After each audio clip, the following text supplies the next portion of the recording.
Marcus Ellison was 39 years old, and for 11 years he had quietly been the foundation beneath everything his wife called her life. He drove a 2017 Ford F-150 with a cracked side mirror he kept meaning to fix. He wore the same 2 pairs of work boots on rotation. When Diane's friends came to the house for their monthly dinners, they were warm to his face and careful behind it. They called him Steady Marcus, not unkindly, not exactly kindly either. He was the background noise of Diane's social life, the man who replaced the water heater before anyone noticed it was failing, and who never mentioned that he had. What none of them knew, not Diane, not her friends, not the man she had been meeting on Tuesday afternoons for the better part of 14 months, was what Marcus had built quietly in his own name for the last 9 years. 3 commercial properties in Charlotte, a holding company structured so cleanly that his own accountant had complimented the architecture of it. A net worth that sat just below $1.4 million, none of which appeared in their joint account. None of which Diane had ever thought to ask about. She would find out about all of it at a table she didn't choose, surrounded by people she didn't invite, watching the man she'd underestimated lay down documentation so precise it left no room for anything except the truth. Before we jump into the story, comment where in the world you are watching from and subscribe, because tomorrow's story is one you need to hear. The morning light came through the east window of the workshop the way Marcus liked it, low and unhurried, catching the grain in the oak panel he'd been sanding for 3 weeks. The workshop was a converted 2-car garage at the back of the property, the walls insulated and finished by his own hands, the shelving custom built and leveled to a tolerance that would satisfy any contractor. He spent most Sunday mornings here before the house woke up. He ran his palm along the panel and found what he was looking for, a slightly raised seam near the left edge, almost imperceptible. The kind of flaw that only the person who built it would ever notice or care about. His grandfather had told him once, holding a cabinet door up to the light of a single bare bulb in a workshop not unlike this one. The work you do when nobody is watching, that's the only work that matters. Marcus had been 11. He had never forgotten it. He set down the sandpaper and poured his coffee from the thermos on the workbench. He was a structural engineer by trade, employed for 16 years by a firm that specialized in commercial renovation and seismic retrofitting. The kind of work that required you to understand how things failed before you could understand how to make them hold. It was not glamorous work. It did not photograph well. It paid reliably, and it had made him, over a long and patient stretch of years, quietly indispensable. He had met Diane at a wedding in Raleigh in the summer of 2013. She was a guest of the groom's family, standing near the bar with a glass of white wine she kept forgetting to drink, listening intently while someone told a story she had clearly heard before. He'd been struck by the quality of her attention, the way she gave it completely even when she no longer owed it. They had talked for 2 hours. She had given him her number without him asking. For the first 6 years, he would have said without hesitation that he had married well. Diane was sharp, socially precise, and capable of a warmth that was entirely real when she chose to extend it. She had built a successful event planning business, the kind that organized corporate retreats and industry galas for clients who paid premium rates and expected flawless execution. Marcus had been proud of her. Genuinely, the change had been gradual. Or maybe it hadn't been gradual and he just hadn't been paying the right kind of attention.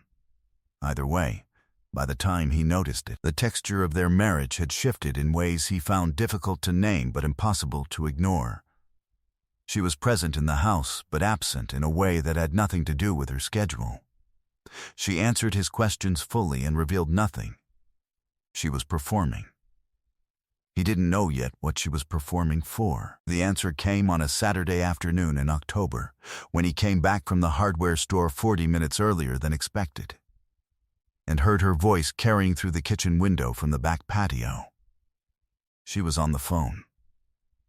He could tell by the rhythm that she was relaxed in a way she rarely was with clients, the easy cadence of someone talking to a friend. He stopped walking. He wasn't sure, in that first moment, what made him stay still. Some trained instinct, perhaps, the same quality that made him a good engineer, the ability to pause before disturbing a structure he didn't yet fully understand.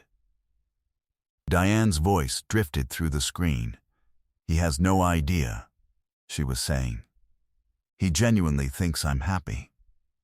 That's the sad part, honestly." A pause. Her friend's response? Inaudible. "I'm not saying he's a bad person. He's just, you know what he is. He's safe. He's fine. He's the kind of man you marry when you're 29 and scared." Another pause. "I've been done for 2 years. I'm just waiting for the right time to pull the trigger." Marcus stood at the corner of the house. The sun was still warm. A neighbor was mowing somewhere down the street. He registered all of it with perfect clarity. "The business accounts are in my name," Diane continued. "That's the part people don't understand. I've been building a case for 18 months. By the time he figures out what's happening, I'll have already filed." He walked to his truck. He sat in the driver's seat. He did not start the engine. His hands did not shake. He thought about structural failure, the way it almost never announced itself dramatically, the way the most significant failures developed slowly inside load-bearing elements that looked, from the outside, completely intact. A hairline fracture that grew a millimeter a month.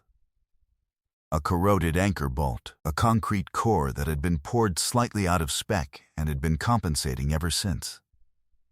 He drove back to the hardware store. He bought the weather stripping he'd gone for originally. He came home and installed it. That night, after dinner, while Diane watched television in the living room, he went to the workshop, opened his laptop, and began going through their joint financial records with the systematic attention he brought to every project that mattered. By midnight, he had found $34,000 in transfers over 18 months, incremental, spaced irregularly, never large enough to trigger a flag, always to an account he didn't recognize. The pattern was elegant. He had to give her that. She had structured it the way someone structures something they intend to keep doing for a long time. He opened a new folder on the desktop. He named it simply Diane. He called Patricia Wheeler on Monday morning from the parking lot of his office building. Patricia had been practicing family law in Charlotte for 22 years. She had been recommended to Marcus 3 years earlier by a colleague going through a contentious custody matter, and he had stored her number in his phone the way he stored most things, quietly, without ceremony, in a place he could find it when he needed it. She met with him Tuesday evening in her office on South Tryon. She was a compact, precise woman in her mid-50s who reviewed the folder he'd assembled, the transfers, the timeline, the account numbers, with the same calm attention he'd brought to compiling it. "She's not hiding this particularly well," Patricia said, not unkindly. "She's relying on the assumption that you're not looking." "I wasn't," Marcus said, "until I was." Patricia reviewed the business account structure Diane had built through the event planning company and identified 3 irregularities that would not survive judicial scrutiny. She was clear, precise, and exactly as untroubled by the contents of the folder as he needed her to be. "I want to understand the full picture before we move," Marcus told her. "Good," she said. "That's how you win." Real power, he thought on the drive home, operated in quiet rooms. He called his Uncle Gerald the following Saturday. Gerald Ellison was 67 and had spent 30 years in Charlotte real estate before retiring to a house in Concord with a garden that occupied most of his mornings. He was the person who had co-signed Marcus's first commercial property loan when Marcus was 28 and the banks were still deciding whether he was serious. They sat on Gerald's back porch with sweet tea, and Gerald listened without interrupting while Marcus laid out what he knew. "She thinks she got you figured out," Gerald said finally. "She thinks she's been careful. She's been careful about the wrong things." Gerald looked out over the garden. "Your grandfather used to say, the man who does his work in the dark doesn't need to worry about the light coming on. You've been doing your work, Marcus. She's been counting your paycheck." Marcus nodded. "Patricia know about the holding company?" Gerald asked. "Not all of it yet." "Tell her everything." Gerald picked up his glass. "You kept those assets separate because you're an engineer, and engineers document what they build. That documentation is going to matter now." On Wednesday, Marcus met with his financial advisor, a methodical man named Desmond, who ran a small independent practice downtown and who had helped Marcus structure the holding company 7 years earlier. Desmond reviewed the asset registry with the same composure as Patricia: the 3 Charlotte properties, the construction-adjacent investment fund, the retirement accounts Marcus had carefully segregated from marital property per the terms of a financial planning document Diane had signed without reading 3 years into the marriage. Desmond produced the audit trail for each one. He printed copies and placed them in a folder. "She ever ask you about any of these?" Desmond said. "No," Marcus said. Desmond nodded once, as if this confirmed something he'd already suspected. That Friday evening, Marcus came home and made dinner. He made the chicken and rice dish that Diane had always liked, the one with the lemon and the fresh thyme from the pot he kept on the kitchen windowsill. He set the table. He poured wine. He asked about her week. She told him about a corporate client who'd changed the venue for a January event and the logistical complications it created. He listened. He asked a follow-up question. He washed the dishes while she called a friend. Preparation is the work. He had been watching the calendar. Patricia had identified a mediation session that Diane's own attorney had quietly initiated, a preliminary filing Marcus was not yet supposed to know about. The appointment was scheduled for the following Thursday morning at a law office in South End. He knew the building. He had done the structural assessment on it in 2019. He called Patricia and said, "Thursday." She said, "I'll be there." He went to the workshop and sanded the oak panel until it was perfect. The conference room on the 4th floor of the law office was clean and neutral in the way such rooms always were. Beige walls, a long table, a window facing the building across the street. Diane arrived at 9:15 with her attorney, a man named Holloway, who had the careful posture of someone accustomed to managing expectations. She stopped when she saw Patricia Wheeler sitting across the table. She stopped again when she saw Marcus sitting beside Patricia, perfectly calm, in a clean dark jacket she had not seen him wear before. She had not been told he would know. Holloway recovered first. "We weren't informed that Mr. Ellison was notified," Patricia said pleasantly. "He chose to attend." Diane sat down. Her expression was composed, but Marcus had spent 11 years learning the specific geography of her composure, and he could see, beneath it, the first careful recalibration beginning. "We can begin," Marcus said. Patricia opened the folder. She laid the bank records on the table first, the 18 months of transfers, each one annotated with date, amount, and destination account. Then the business account irregularities. Then a single document from Diane's own filing that identified an account in Diane's event planning company name that had never appeared in any of her tax disclosures to the marital estate. Holloway was reviewing the documents with the focused attention of a man assembling a new picture of his client's situation. Diane said nothing. "We'd also like to introduce the asset registry," Patricia said, and placed Desmond's folder beside the bank records. This was the document Diane had not anticipated. Marcus watched her eyes move across it. The 3 commercial properties, the holding company, the segregated retirement accounts, the structure of it, the scale of it. All of it documented and dated and signed and legal, built across 9 years of Sunday mornings and careful work and the specific discipline of a man who understood that the strength of anything depended entirely on the quality of its foundation. Diane, her own attorney, said it quietly, a single word carrying the weight of a revised assessment. "He's a project manager," she said. It came out smaller than she intended. "I'm a structural engineer," Marcus said. "I have been for 16 years. I specialize in understanding how things are built and how they fail." He paused. "I've had a long time to work on both." Holloway placed a hand on his client's arm and leaned toward her. Whatever he said was inaudible. Diane looked up. Her voice, when she found it, was controlled and careful and aimed at a version of the situation she was still trying to construct. "I didn't know about any of this. He never told me." "No," Marcus said. "I didn't. That should be considered marital. It was properly structured prior to our marriage and maintained in a legally segregated vehicle throughout," Patricia said. "Mr. Ellison's documentation spans 9 years. Would you like to review the dates?"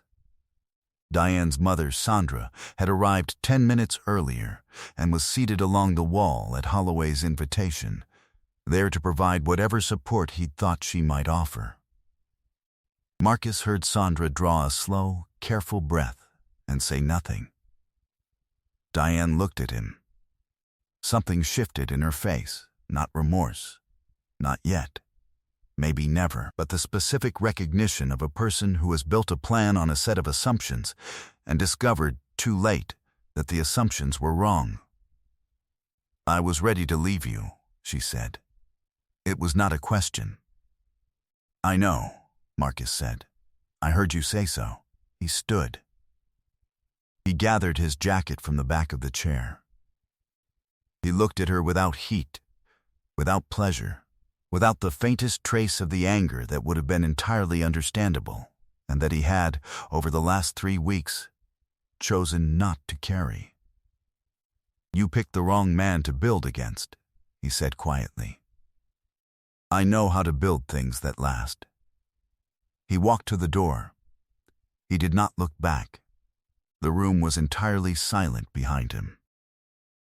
7 months later, Marcus was on the deck he'd built off the back of the new house in Noda, a quiet street 2 miles from the workshop he'd spent the summer converting from a bare concrete box into something he was genuinely proud of. The deck was cedar, finished with a penetrating oil stain in a color he'd spent 2 weekends choosing. The Japanese maple he'd planted in April had taken to the soil in a way that made him quietly satisfied every time he looked at it. A woman named Celeste was inside making coffee. She was a project manager for a healthcare development nonprofit, precise and unhurried in the way Marcus had learned to recognize as a mark of people who had done real work for long enough that they no longer felt the need to perform it. She had asked good questions when they met. She had not performed for him. That had been enough. The news about Diane had come through Gerald, who had heard it from someone in her former professional network. Her event planning company had lost its 3 largest corporate clients following the discovery of the accounting irregularities that had surfaced during the divorce proceedings. Her license to operate as a registered vendor for 2 of Charlotte's largest convention venues had been suspended pending review. The man she had been meeting on Tuesday afternoons, a marketing executive named Brett, who had lent her professional credibility, and whose name had appeared in several of the transferred account records, had relocated to Phoenix after his own employer had reviewed the audit trail that Patricia's team had produced and drawn their own conclusions.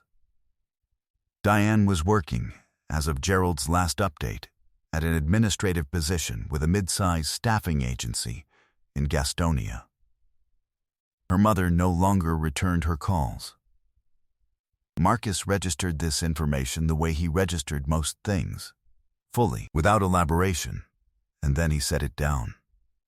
He had signed the contract on a fourth commercial property in January. He was mentoring 2 junior engineers at his firm who reminded him, in different ways, of who he had been at 26, serious, a little uncertain, better than they yet knew. He was finishing the oak panel. He would hang it in the workshop when it was ready. Celeste came through the door with 2 mugs and sat beside him. The morning was cool and clear. The maple's leaves caught the light in a way that was slightly different every time he looked. Some things, he thought, were worth the patience to build right. He was free. He was solvent. He was unbothered. I hope you enjoyed that one. Be sure to like the video and subscribe so you don't miss the next story. I've picked out 2 more for you that I think you'll really like.